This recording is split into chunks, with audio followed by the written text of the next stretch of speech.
కన్నీళ్ళే పానములైనా, కఠిన దుఃఖ బాధలైనా, స్థితిగతులే మారినా, అవకాశం చేజారినా. మళ్ళా కన్నీళ్ళే పానములైనా, కఠిన దుఃఖ బాధలైనా, స్థితిగతులే మారినా, అవకాశం చేజారినా. మారదు యేసు ప్రేమ, నిత్యుడైన తండ్రి ప్రేమ.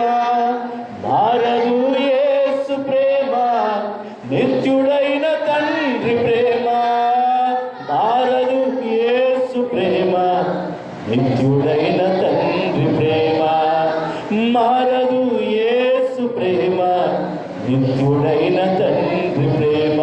అంతా నా మేలుకే, ఆరాధన యేసుకే. అంతా నా మంచికే, తన చిత్తమునకు తల వంచితే, తన చిత్తమునకు తల వంచితే. ఆరాధన ఆపను, స్తుతించుట మానను.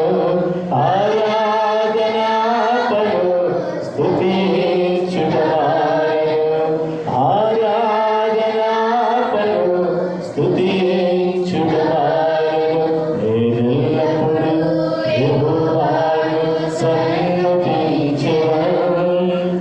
నిత్యము ఆయన కీర్తి నా నోటనుండును. దేవానికి స్తోత్రాలు. నేను పాదాలు పట్టుకుంటూ నన్ను ఒక్కసారి జ్ఞాపకం చేసుకుంటున్నాను. నా పరిస్థితులను మార్చగలిగిన దేవుడు, నా స్థితిగతులను మార్చగలిగిన దేవా, నా హృదయ అంతరంగాల్లో ఉన్న ప్రతి ఆలోచనైనా మీరు ఆశీర్వాదంగా మార్చరు. చేదైన నా జీవితాన్ని ప్రభు మధురముగా మార్చరు దేవా. ప్రభు పాదాలు పట్టుకుని ప్రాధేయపడదాం. ఆకాశమైన సింహాసనము, భూమి అనే పాదపీఠము అని రాయబడి ఉంది. ఆయన పాదాల దగ్గర ఉన్న మనము దేవుని పాదాలు పట్టుకుని కోసాడినట్లయితే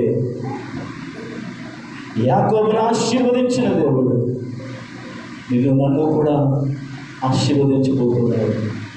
హన్నాను దర్శించి ఒక చక్కని గర్భఫలాన్ని అనుగ్రహించిన దేవుడు నిన్ను నన్ను కూడా దేవుడు దీవించబోతూ ఉన్నాడు.